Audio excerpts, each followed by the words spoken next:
Oke, yang menginspirasi kita membangun Sabina ini sebenarnya adalah ekonomi.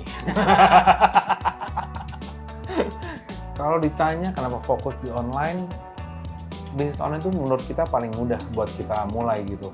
Karena kita tidak perlu membuat toko atau ada fisik store, tidak perlu renovasi yang mungkin nanti investmentnya jadi gede gitu. Drama ya ada, pasti. Misalnya Bina bilang A, aku bilang B gitu.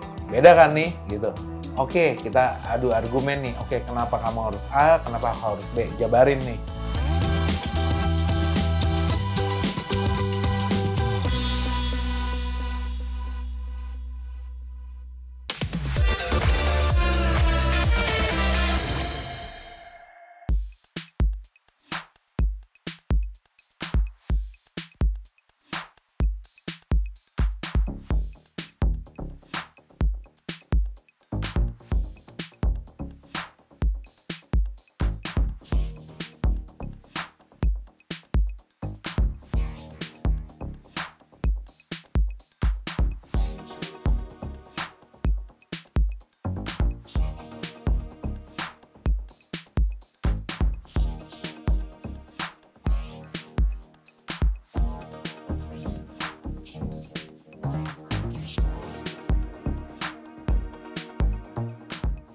Oke, yang menginspirasi kita membangun Sabina ini sebenarnya adalah ekonomi. Jadi kalau ngomongin kenapa bisnis pakaian anak, pertama gitu, karena waktu itu awalnya kita ngerasa limitation buat pilih brand baju anak gitu. Terus kemudian kita mengeluarkan dengan ciri khas kita sendiri yang warnanya art tone gitu. Terus juga kita mencoba membuat Sabina ini dengan nyebutnya apa ya, retro design gitu ya. Jadi desain kita tuh mengingatkan pada masa-masa kecil kita mungkin di tahun 70, 80, 90 mungkin gitu. retro timeless kali ya, kita bawa bring back the memories gitu. Jadi kayak tetap ada unsur kenapa harus retro, karena jujur untuk membuat Sabina ini kan tagline dari kami itu kan let's create happy child memories. Itu basically adalah semua memories masa kecil saya sendiri gitu di tahun-tahun 90. Terus aku kalau dari segi ibu, aku tuh paling gak suka baju anak yang ribet sebenarnya. Jadi karena anak aja dipakein baju kan struggling banget ya. Jadi aku lebih suka pakai baju tuh yang langsung lep aja gitu. Jadi nggak harus banyak waktu buat ngancingin atau banyak waktu buat resleting segala macam, itu kan ribet ya. Sedangkan aku waktu pertama kali buat Sabina ini anak udah mulai 2 kan, yang satu toddler, yang satu bayi. Jadi gimana ya caranya bikin baju tuh yang nggak harus ribet, terus anak juga makainya nyaman.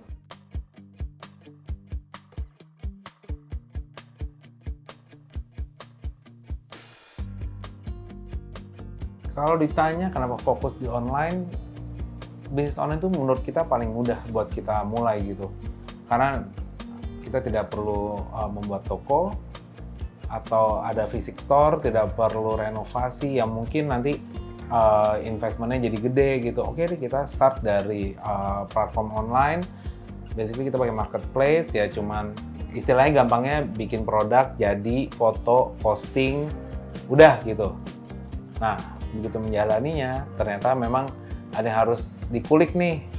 Ada yang namanya cara fotonya rapi, tidak lecek, yaitu harus ditacap lagi gitu. Terus juga ada penjelasan caption, yang dimana captionnya menjelaskan produk, menjelaskan bahannya gitu. Terus juga kenapa harus pakai ini gitu. Jadi banyak itu yang bisa dikulik. Kalau aku sih nggak mau merasakan berjualan online seperti berjualan gitu, karena menurut aku kalau misalkan kita nganggapnya jualan tuh kayak boring gitu. Jadi kayak aku nganggapnya kalau lagi berjualan setiap hari, lagi kerja tuh kayak lagi main game aja gitu loh. Misalkan hari ini aku ngerasa tiap hari untuk aku dan tim tuh sebenarnya ada target gitu, di angka berapa yang harus kita achieve tiap hari gitu.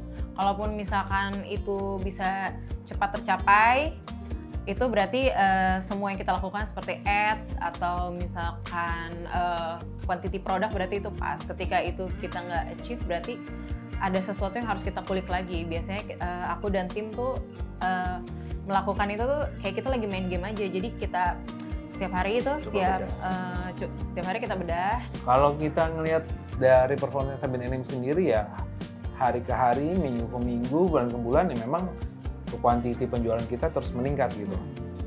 Dengan omset ya yang terus bertambah gitu. Jadi kita ngerasa memang bisnis ini bisnis yang menjanjikan gitu. Tapi balik lagi, kita harus analisa kenapa kita harus ngeluarin produk ini, apakah produk fit dengan market fitnya juga cocok gitu.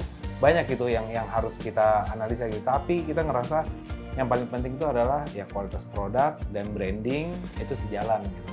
Jadi karena jualannya online, jangan sampai kita jualan online nih kita bilang bahannya bagus, bla bla bla, begitu datang ternyata tidak sesuai gitu dengan yang kita bilang gitu. Nah jadi aku selalu bilang oke, yang ada di online pada saat produk datang ini harus sama gitu. Berikut juga dengan warnanya gitu. Omset kita yang terus naik itu juga satu dan lain halnya itu ya berkat mereka juga gitu. Betul. Sekarang kita menuju insya Allah 1M pertama.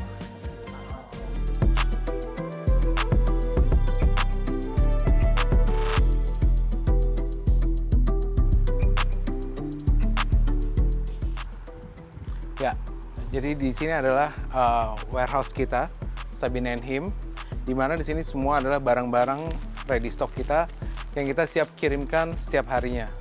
Dengan rata-rata kita kirim rata-rata per hari itu sekitar 250-300 piece. Tergantung, kalau tanggal kembar atau misalnya payday akan lebih dari situ mas. Bisa 2-3 kali lipat dari itu. Memang fokus penjualan di online ya? Kalau fokus penjualan memang kita di online, hampir dari seluruh penjualan kita 75%-nya ada di online. 25%-nya di offline seperti event salah satunya.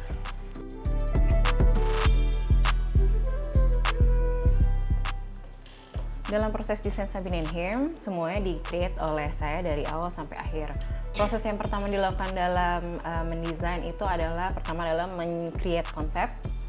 Konsep itu sendiri terjadi dari beberapa ide yang kami kumpulkan. Seperti saat ini, kami sedang dalam proses pembuatan knit untuk Raya Sabin & Him. Yang ini sebenarnya terinspirasi simple karena Lebaran itu terkenal dengan ketupat.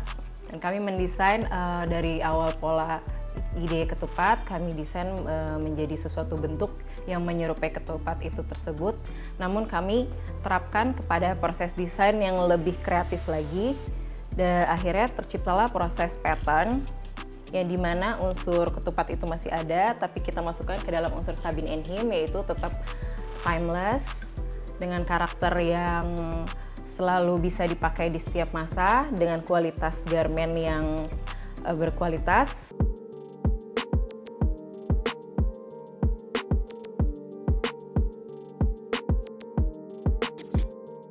Oke, pertama memang antara hubungan suami istri dan partner tentu kita harus bikin boundaries sih gitu.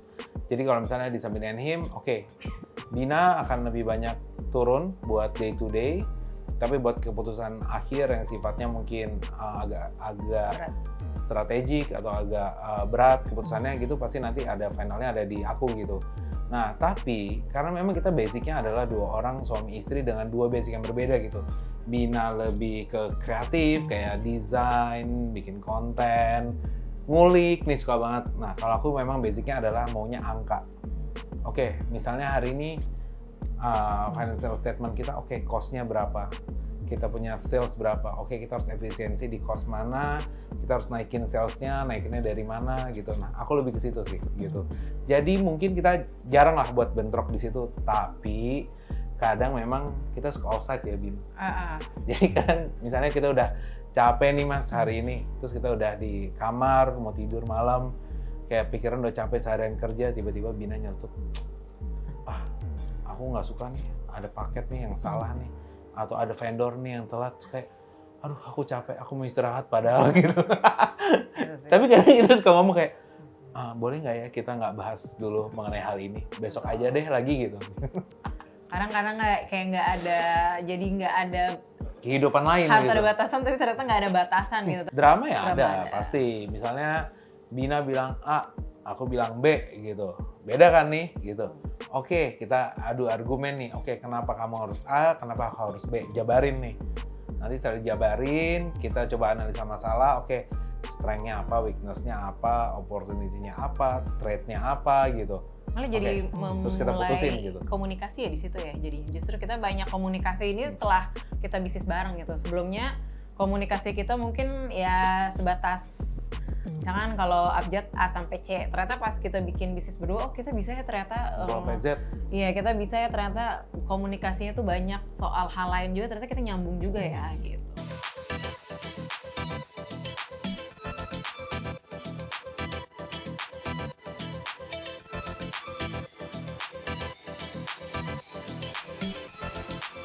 Kalau aku mental. Kita nggak akan pernah bisa maju kalau kita nggak prepare mental kita buat. Jadi kita harus prepare mental tuh bukan hanya untuk kesuksesan tapi untuk kegagalan juga gitu. Karena yang paling berat dalam bisnis itu adalah ketika kita punya ekspektasi jauh, ternyata ekspektasi kita kehenti ke tengah. Gimana caranya kita tuh bisa tetap sampai ke finish, tapi kita juga nggak boleh berhenti gitu loh. Kadang kan kita kalau kita kan mulai di usia muda juga ya bisnis ini. Kadang waktu dulu kalau tarik ke belakang 6 tahun lalu tuh, kadang kalau misalkan ada masalah dikit tuh kayak gue mau nyerah aja deh. Ternyata salah gitu. Justru dari kita dapat masalah itu harus kita hadapi. Kita buat diary lah.